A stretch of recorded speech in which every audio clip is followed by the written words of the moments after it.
Assalamualaikum warahmatullahi wabarakatuh. Perkenalkan saya Sania Ramadini dengan NIM 2005040029. Nah, pada kesempatan kali ini saya akan menjelaskan sedikit tentang hukum pajak, di mana ini adalah pemenuhan dari tugas Bapak Irman. Nah, saya berasal dari Prodi Ilmu Hukum, Fakultas Ilmu Sosial dan Ilmu Politik. Nah, pada kesempatan kali ini saya akan menjelaskan tentang yang pertama adalah objek dan subjek pajak.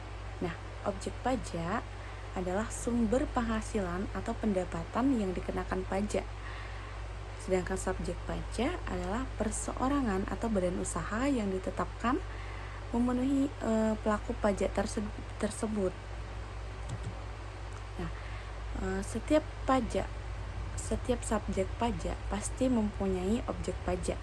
Sementara orang atau badan yang mempunyai kewajiban pajak disebut sebagai wajib pajak. Nah, seperti yang sudah dikatakan sebelumnya, setiap jenis pajak sudah tentu memiliki subjek dan objek pajaknya sendiri. Nah, di sini ada subjek dan objek pajak dari setiap jenis pajak.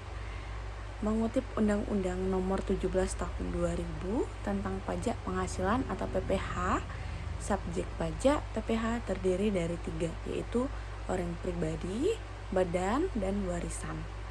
Nah, subjek pajak tersebut juga digolongkan menjadi 2, yaitu subjek pajak dalam negeri dan subjek pajak luar negeri. Nah, saya akan menjelaskan sedikit tentang pajak dalam negeri. Berikut ini yang dimaksud dengan subjek pajak dalam negeri: orang pribadi yang bertempat tinggal di Indonesia. Orang pribadi yang berada di Indonesia lebih dari 183 hari dalam jangka waktu 12 bulan, atau orang pribadi yang dalam suatu tahun pajak berada di Indonesia dan mempunyai niat untuk bertempat tinggal di Indonesia. Nah, badan yang didirikan atau bertempat di kedudukan Indonesia, warisan yang belum berbagi sebagai satu kesatuan menggantikan yang belum. Nah, terus ini ada subjek dalam negeri. Berikut ini yang dimaksud dengan subjek pajak luar negeri, yaitu orang pribadi yang tidak bertempat tinggal di Indonesia atau berada di Indonesia tidak lebih dari 183 hari dalam jangka waktu 12 bulan atau 1 tahun. Nah, yang menjalankan usaha untuk melakukan kegiatan melalui bentuk usaha tetap di Indonesia. Badan yang tidak didirikan dan tidak bertempat kedudukan di Indonesia yang menjalankan usaha atau melakukan kegiatan melalui bentuk usaha tetap di Indonesia. Orang pribadi. Nah, untuk selanjutnya ada pajak pusat dan pajak daerah. Nah, pajak pusat adalah pajak yang dipungut oleh pemerintahan pusat. Nah, pajak pusat meliputi yang pertama pajak penghasilan, yang kedua pajak pertambahan nilai atau PPN, yang ketiga pajak penjualan atas barang mewah atau PPNBM, yang keempat pajak bumi dan bangunan atau PPB, dan yang kelima ada bea materai. Nah, pajak daerah adalah pajak yang dipungut oleh pemerintah daerah. Pajak daerah dibagi menjadi 2, yaitu yang pertama pajak provinsi dan yang kedua pajak kabupaten atau kota. Nah, pajak provinsi itu meliputi ada pajak kendaraan bermotor, bea balik nama kendaraan bermotor, pajak bahan bakar kendaraan bermotor, pajak air permukaan, dan pajak rokok. Sedangkan pajak kabupaten atau kota itu meliputi ada pajak hotel, pajak restoran, pajak reklam, pajak mineral bukan logam dan batuan, pajak parkir, pajak penerangan jalan, pajak air tanah, pajak sarang burung walet, pajak hiburan, pajak bumi dan bangunan. Yang seterusnya ada bea perolehan hak atas pajak.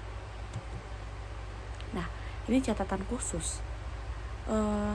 Untuk daerah yang setingkat dengan daerah provinsi tetapi tidak terbagi dalam daerah kabupaten atau kota otonom. Misalnya, daerah khusus ibu kota Jakarta. Jenis pajak yang didapat dipungut merupakan gabungan dari pajak untuk daerah provinsi dan pajak untuk daerah kabupaten atau kota. Salah satu penerimaan penting suatu daerah selain pajak adalah retribusi daerah. Sama halnya ketika Anda menikmati suatu layanan dari pihak tertentu, Anda akan dikenakan sejumlah biaya, kan? Dalam ranah layanan diberikan oleh pemerintah daerah, sejumlah uang dibayarkan dengan retribusi daerah. Lalu, apa itu retribusi daerah? Simak penjelasan saya selengkapnya. Pengertian retribusi daerah. Retribusi daerah dibuat bukan tanpa aturan. Segala ketentuan tentang retribusi daerah diatur dalam Undang-Undang Nomor 28 Tahun 2009 tentang pajak daerah dan retribusi daerah atau yang lebih dikenal dengan UU PDRD. Dalam undang-undang tersebut, retribusi adalah pungutan daerah sebagai pembayaran atas jasa atau izin tertentu yang khusus disediakan dan atau diberikan oleh pemerintah daerah untuk kepentingan pribadi atau badan. Banyak yang mengira bahwa retribusi daerah pajak daerah sama, namun ternyata untuk kepentingan pribadi atau badan. Persamaan keduanya adalah bersama-sama merupakan sumber penerimaan daerah. Namun, yang membedakan keduanya, retribusi daerah merupakan imbalan atas pelayanan yang diberikan pemerintah daerah, sedangkan pajak daerah merupakan pungutan yang berasal dari penghasilan aktivitas tertentu. Oke. Nah, di sini ada jenis-jenis retribusi daerah serta tarifnya. Berdasarkan Undang-Undang Nomor 28 Tahun 2009, retribusi daerah dibagi menjadi 3 jenis, yaitu retribusi jasa umum, retribusi jasa usaha, dan retribusi perizinan tertentu. Dan berikut penjelasannya. Yang pertama ada retribusi jasa umum. Retribusi jasa umum adalah pungutan atas pelayanan yang disediakan atau diberikan pemerintah daerah untuk tujuan kepentingan dan kemanfaatannya yang dapat dinikmati oleh orang pribadi maupun badan. Adapun jenis-jenis retribusi jasa umum adalah sebagai berikut. Retribusi pelayanan kesehatan yang meliputi pelayanan puskesmas, puskesmas keliling, puskesmas pembantu, balai pengobatan, rumah sakit umum daerah, dan tempat pelayanan sejenis yang dikelola Pemda. Yang kedua ada retribusi jasa usaha. Nah, retribusi jasa usaha adalah pelayanan yang disediakan oleh pemerintah daerah dengan menganut prinsip komersial, meliputi pelayanan pemanfaatan kekayaan daerah yang belum dimanfaatkan secara optimal dan pelayanan oleh pemerintah daerah sepanjang belum disediakan secara memadai oleh pihak swasta.